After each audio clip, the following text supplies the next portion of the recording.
NXT starts off with Ricky Saints. He cuts a promo. He basically ends up calling out Obafemi. And then you end up getting Josh Briggs. He interrupts, basically calling Ricky Saints an outsider. And he says that he's tired of outsiders getting championship opportunities that they don't deserve. Ricky Saints ends up responding back. He ends up saying that, look, he's not backing down. He's not going to the back of the line.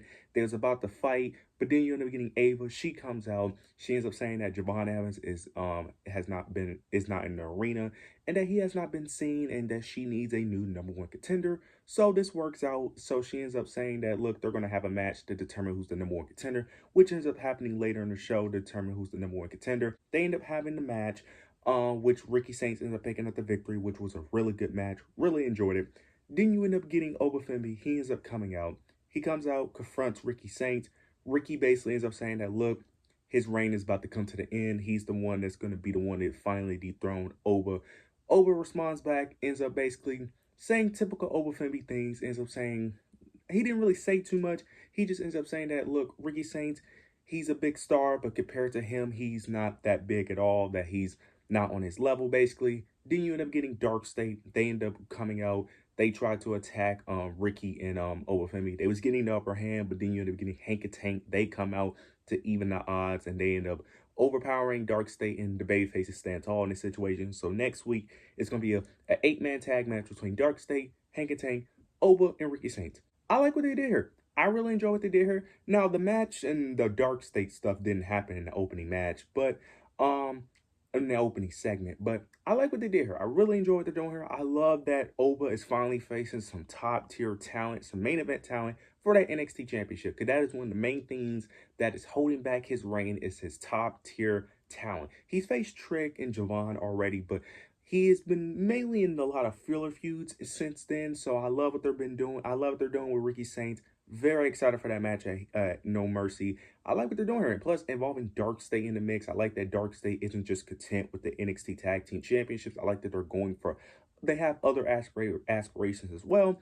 I like what they're doing here. Can't wait to see how that 8-man tag match plays out, where I can see either group winning, because you could argue both sides need the victory. You could argue Ricky Saints and Oba and Hank and Tank can pick up the victory, or you could argue Dark State picking up the victory. Very interested to see how that plays out. I like what they're doing here. I'm very excited for this. I'm glad that Obafemi is finally getting some main event talent facing him, because that is the main thing he's been needing due to the lack of depth in that men's division in NXT. I'm glad he's getting some. And Javon Evans being ran off TV for a bit. I like it. I'm assuming he's probably going to be back next week, but I wouldn't mind him being off TV for like a few weeks. Bring him back, because like I said, I think you could drag this out for a bit. Now, I'm not saying drag this out to stand and deliver, but you could easily drag this out until probably Deadline, possibly even New Year's Evil, until Javon's to get that NXT Championship off Oba. So I like what they did here. This was really good. Afterwards, we end up getting Blake Monroe versus Kalani Jordan. They end up having a backstage segment at NXT Heatwave. So this is why this match ended up becoming a thing. During the match, you end up getting the same thing play out, similar to what happened last time they faced each other, but this time, instead of Jordan Grace just coming out and Blake Monroe running away and escaping, the door was locked this time. So Blake Monroe had no choice but to go back into the ring. This allowed Kalani Jordan to pick up the victory. Nothing too major here. This continued the story of Jordan Grace and Blake Monroe. Hopefully next week we get a little bit more. This was fine. I like what they did here. It continues the story. I just hope that the next time that these two women face, that we actually get a clear winner instead of some shenanigans. Because I really don't think we needed a whole match in order to take place to play this story. You could have easily done this, but I understand why they did it, because Jordan Grace wasn't trying to attack Blake Monroe. She just wanted to cost her the match. So I understand why they went with this route. I'm excited to see what happens between Blake and Jordan Grace. Interested to see where this goes. Interested to see what they do with Kalani, because I don't know where they fit Kalani into the plans. I don't even know who she could possibly even feud with, especially because all the women are kind of busy at the moment right now. So I'm very interested to see what they do with her, or they may just write her off TV entirely until they have something for her. But I'm interested to see what they do with Blake Monroe and Jordan Grace. I enjoyed this overall. Now we end up getting Miles Bourne versus Lexis King in a blindfold match.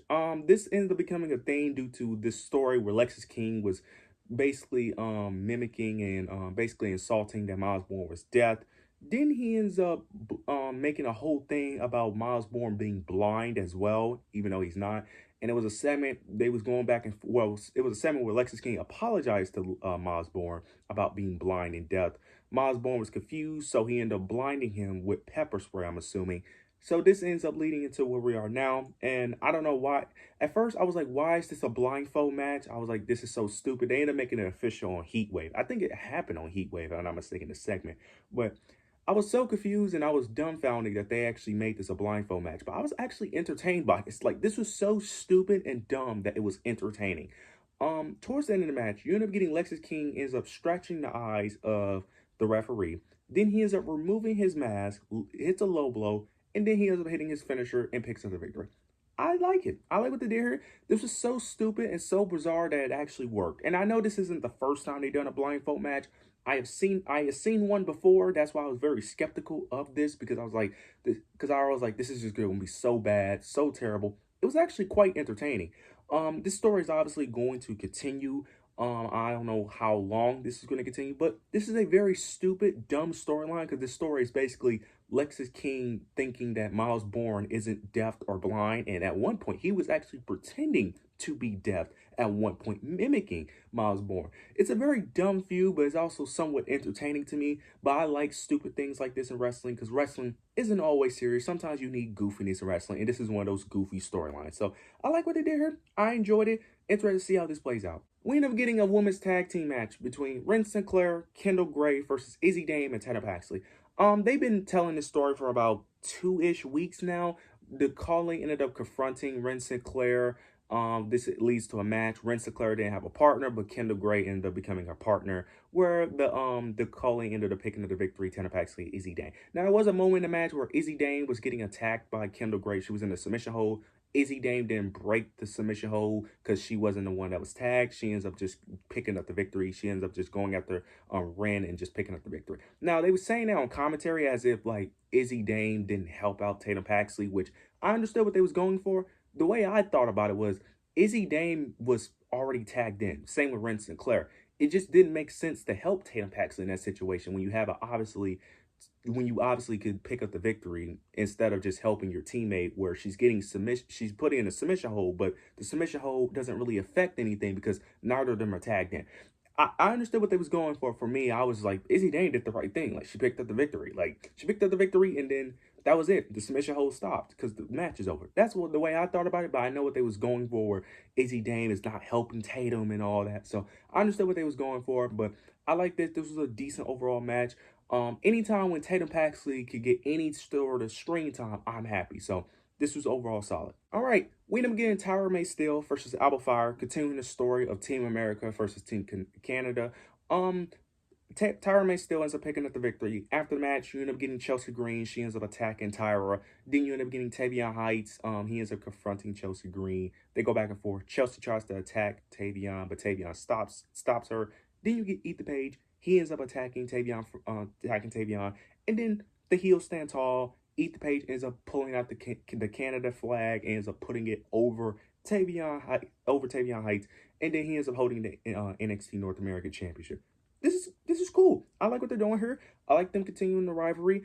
We all know what the end game is here. With eventually Tavion and Tyra getting the upper hand, eventually winning this rivalry. But I like what they're doing here. I like this whole Canadian stick. I really do. I wish they would. Well, they already kind of have been doing it on the main roster as well with Chelsea Green. But this is great. I love what they're doing here. This is such a silly, really ridiculous storyline, but it works. It works in pro wrestling. This is one of those weird things that it works. I like what they're doing here. Great heels in Chelsea Green and Ethan Page, man. Can't wait to see what happens next with this whole entire storyline. Hopefully, this entire storyline elevates Tavion. Hope we get more promos between Ethan and Tavion to really build up this feud, because having a segment between Tyra and Chelsea, that ain't gonna work. The crowd has already decided that they're just not going to cheer for Tyra at all. At least with Tavion, they at least react somewhat with Ethan, because fans at least boo Ethan Page, where fans refuse to boo Chelsea Green. They just don't. They just refuse to boo Chelsea Green at any cost. So don't even do a promo segment. Anytime they do a segment, it needs to be with Ethan and Tavion, because them two by themselves, no. They're easily going to always cheer Chelsea. At least with Ethan, they at least cheer for Tavion due to Ethan actually being hated as a heel. Where Chelsea, she's a beloved heel. So I'm interested to see where this goes. Now we end up getting the main event. We end up getting Lola Vice, Soruka, Zarya versus Fatal Influence. This match ended up becoming official at Heatwave. This match was really good match. Towards the end of the match, you end up getting some miscommunication between Fallon and Jasmine Nix. This allowed the babyfaces to stand tall to pick up the victory. I like what they're during this match. They end up having Laney Reed watching the match. I like what they're doing here because they're obviously planting seeds of the downfall of Fatal Influence. They've been telling that story for a bit, and they're clearly telling the story of potentially kicking Jasmine Nix out of the group. It was a backstage segment where JC and Jasmine was going back and forth. They was mentioning the NXT Speed title because the NXT Women's Speed title is going to be on NXT now.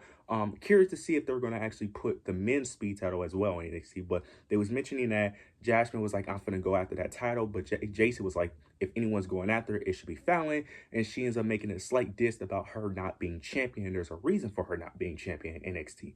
Then you end up getting a slight moment where Jasmine ends up crashing out, and in this story, obviously they're probably going to put the blame on Jasmine for costing them that match.